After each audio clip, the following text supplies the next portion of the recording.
What up, Fight World? It's your boy Ego, and I'm back with some more boxing. Now, I just watched the Triple G and Willie Monroe Jr. and Chocolatito weigh-ins and realized I have not given you guys a prediction. So, I'm going to knock both of them out real quick. Weigh-in was pretty straightforward, nothing too exciting. Triple G weighed in at 159, and Willie Monroe weighed in at 160. Now, as far as my prediction, I didn't really have to think too hard about this fight.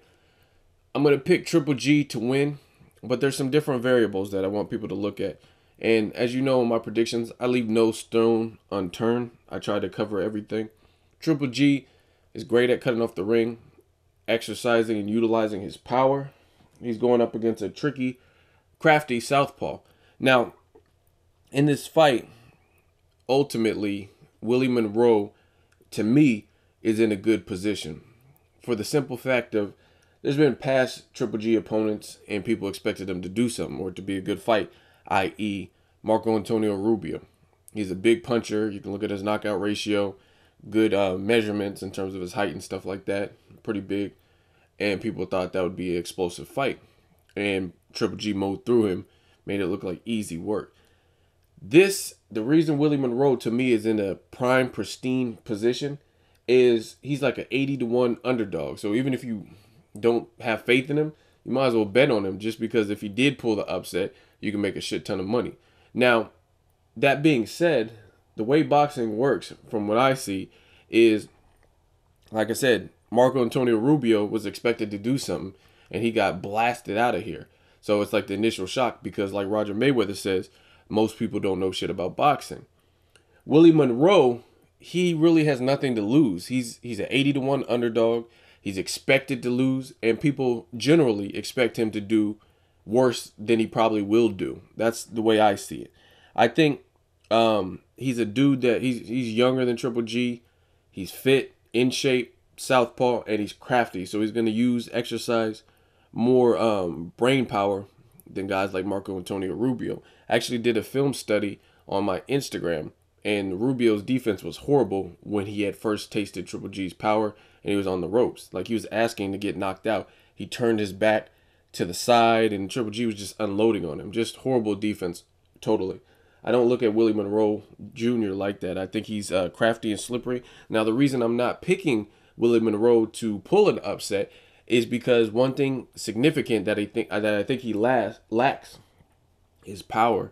I think in all of his fights, he only has 6 knockouts, something like that. So if he had a little bit more respectable pop, I would entertain the idea of an upset. But it's just the lack of power is the missing link to me for Willie Monroe. And I think over the course of 12, somehow Triple G will get it done. I would not be surprised if Willie Monroe goes either the distance or goes like longer than most people think, i.e. like a Martin Murray type, where he doesn't get blasted out there early. But I'll say late stoppage by Triple G, but again, I would not be surprised if he went into the deeper waters like other opponents have not been able to do, because again, I think he's slippery, I think he's crafty.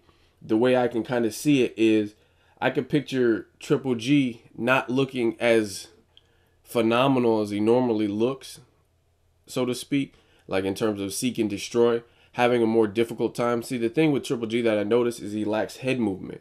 A lot of people say he has this great defense, but I mean, I don't see it as being great, you know what I mean? But I think he lacks head movement, and he takes punches, and you got to look at how boxing is scored.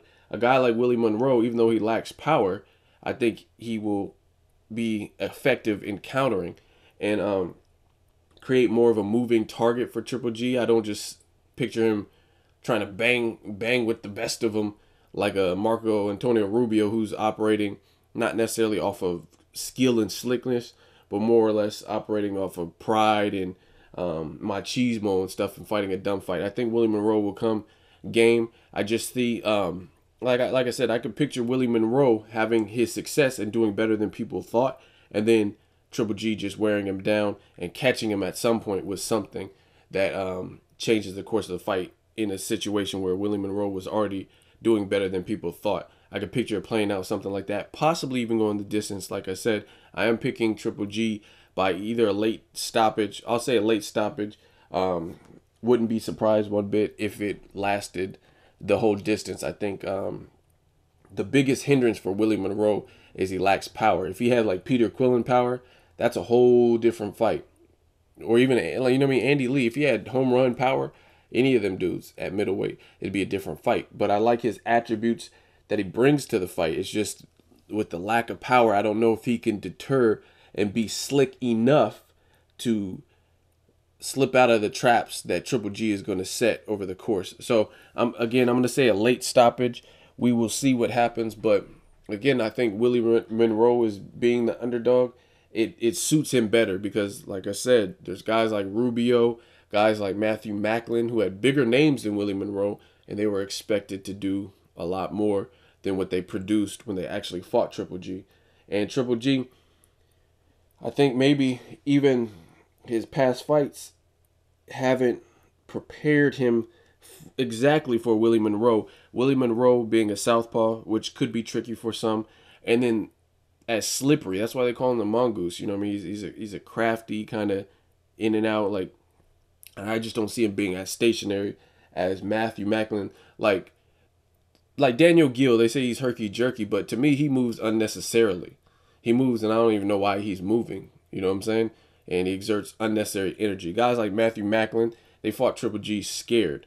The only person that really didn't fight him scared was Gabe Rosado and I think Curtis Stevens. And I'm not saying they didn't feel his power or nothing, but they didn't just fight like a scary person.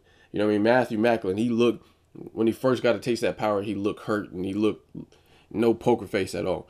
I think Willie Monroe, like I said, he's in shape. He's young. He's determined. He really wants to pull the upset. So I think he's going to fight with more tenacity. I just ultimately see him at some point getting caught, even if Triple G has to struggle to create that opening. I think at some point he'll probably get clipped and caught with something that maybe he doesn't recover from. But we'll see. We'll see if Willie Monroe can take him into deep waters. I do, however, feel he can at least do better than guys like Matthew Macklin, who lasted 3 or 4 rounds. Guys like Daniel Gill lasted 3-4 rounds. Guys like Marco Antonio Rubio. Guys who got blown out of there quick, and it was heavily one-sided.